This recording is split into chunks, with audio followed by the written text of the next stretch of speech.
Hey guys, can't wait to finish up chapter number 33 today. Jacob finally makes it. He finally makes it to the promised land. And when he gets there, he does something very, very special. We'll talk about that today. Welcome to Everyday Truth with Kurt Skelly. We believe the Bible is true and relevant to everyone, everywhere, every day.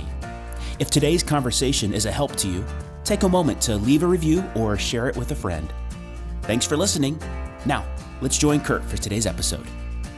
Hello there, Everyday Truth family, and that's the way I look at you as part of my family.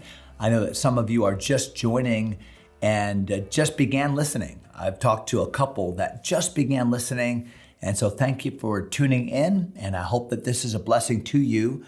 We are in Genesis 33 today, and I loved yesterday's study. I just loved seeing the interaction between Esau and Jacob and realizing that no matter what the hurt is, no matter what the level of betrayal has been, that there is hope for restoration.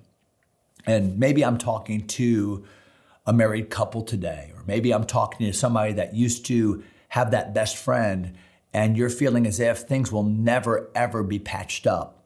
Listen, if God can bring Esau and Jacob back together again in humility, then he can work in your situation too.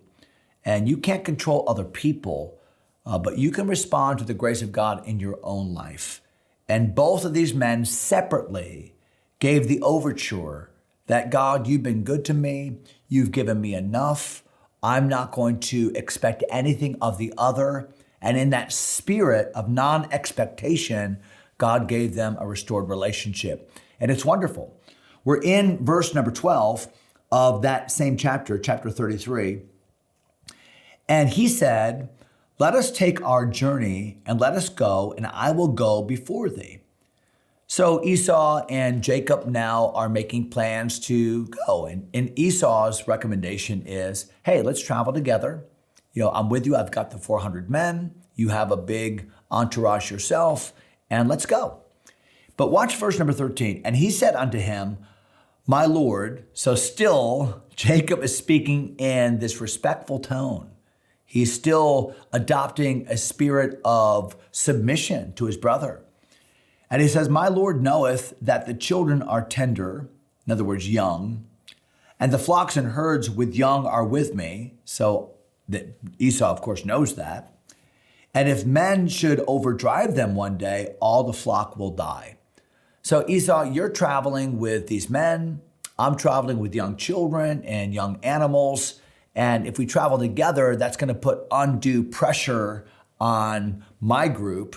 So I appreciate the fact that you want to travel together. Now, understand, this is not like traveling 2 or 3 days away. This is a trip that's going to take weeks on end, and this would not be, this just would not be doable. So verse 14, Jacob makes this suggestion: "Let my Lord, I pray thee, pass over before his servant. I will lead on softly." I just love that little statement in the Bible. I will lead on softly. So what's the point? The point is, I know that the pace of my followers. I know the pace of the children and the young ones and the group together. And while I could travel with you, Esau, and I would have no trouble walking at your pace, and I'm a man like these 400, but I have to think about, as a shepherd does, I have to think about those that cannot walk at my speed. I feel as if this is a great metaphor for shepherding. I will lead softly. I'm going to understand the pace of those that follow me. And I'm going to lead in a way that keeps them safe and yet keeps them moving forward. That ought to be the heart of every pastor. That ought to be the heart of every father. That I want to lead, yes, and I want to move to the place where God has us. I want to be making progress every day, but I want to do so in a way that will not overdrive my followers.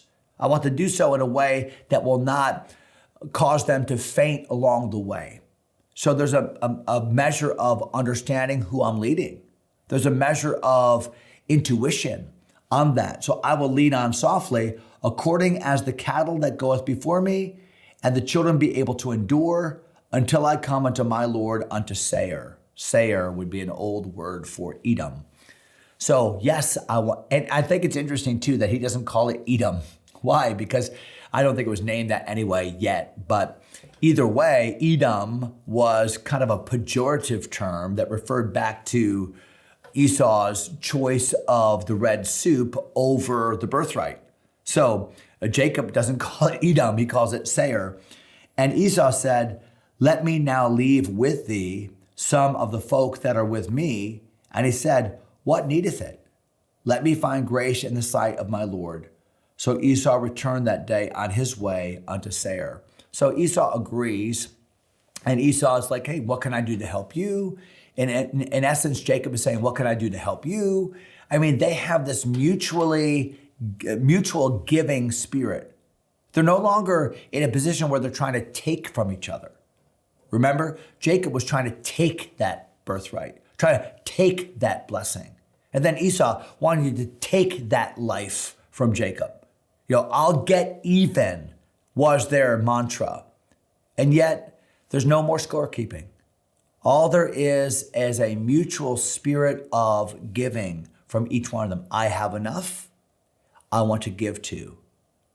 That's why the Bible says, let him that stole steal no more, but rather let him labor, working with his own hands, that he may have to give to him that needeth.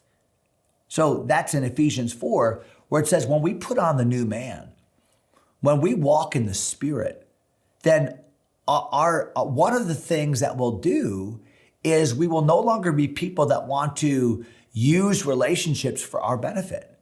We'll no longer be people that look at relationships for what we can get out of them. No, when we are walking in the Spirit, then what we're doing now is we're looking at relationships as a way by which to give. God, you've put people in my life so that I might identify needs that I can work hard to meet. Wow, it's a whole different attitude, isn't it? Look at verse 17. And Jacob journeyed to Sukkot, or we would say in our English butchering of the term, Sukkoth, and built him an house and made booths. That's what Sukkot means. Matter of fact, later on, Sukkot became known as a feast. We call it the Feast of Tabernacles, which means the Feast of Booths. So these are little bigger than tents, but not as sturdy as a house. They're booths, makeshift houses. And the Bible says he journeyed to Sukkot and built him an house and made booths for his cattle. Therefore, the name of the place is called Sukkot. And Jacob came to Salem, we would say Salem, which means peace. And I think that Jacob named it that area Salem, that little subdivision Salem. Why? Because Jacob now has peace. Peace with God, peace with his brother, peace with himself, and a city of Shechem. Now remember, Shechem was that first place to which Abraham came years before Abram and built that altar to the Lord. And Shechem is the place that's very famous because Shechem is situated, it's the New Testament city of Sychar, where Jacob's well is. And Shechem is located between Mount Ebal and Mount Gerizim. Gerizim is the mountain on which the Samaritan temple eventually will be built.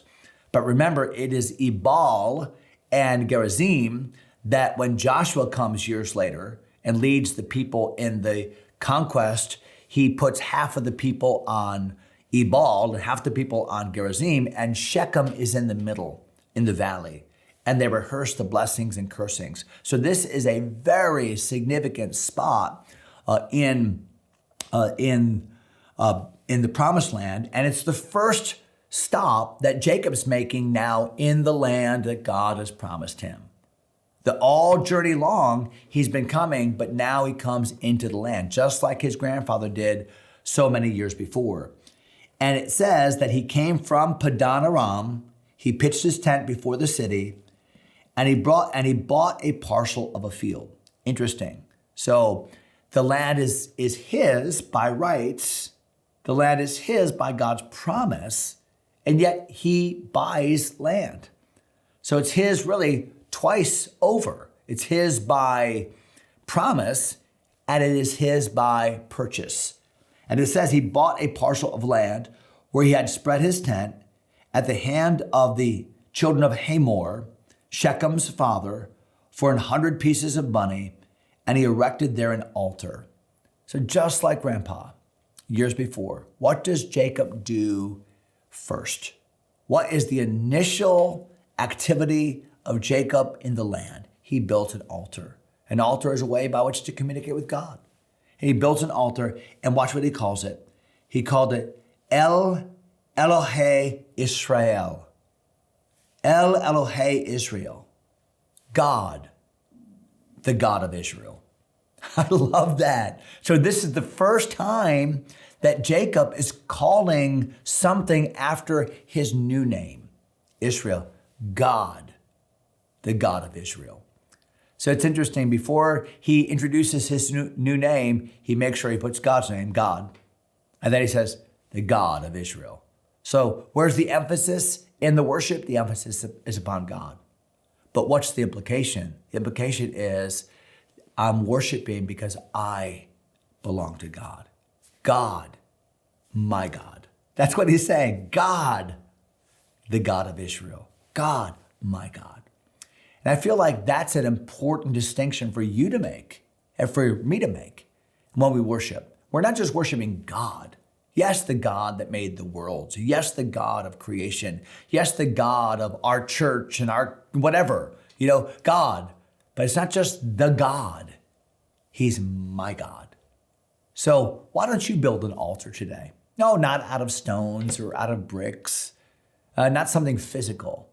Why don't you find some time alone with the Lord today and just say, God, my God. And that's a wonderful thing. David encouraged himself in the Lord, his God. And aren't you glad, because of Jesus, that we can have a personal relationship with God? Jacob loved it, and Jacob was willing to build an altar to signify it. Why don't you do the exact same thing? That's it for today. We'll finish there in chapter 33, brand new chapter next episode. Things get dicey, just going to warn you, but we'll talk about that next episode. Until then, God bless you, my friends.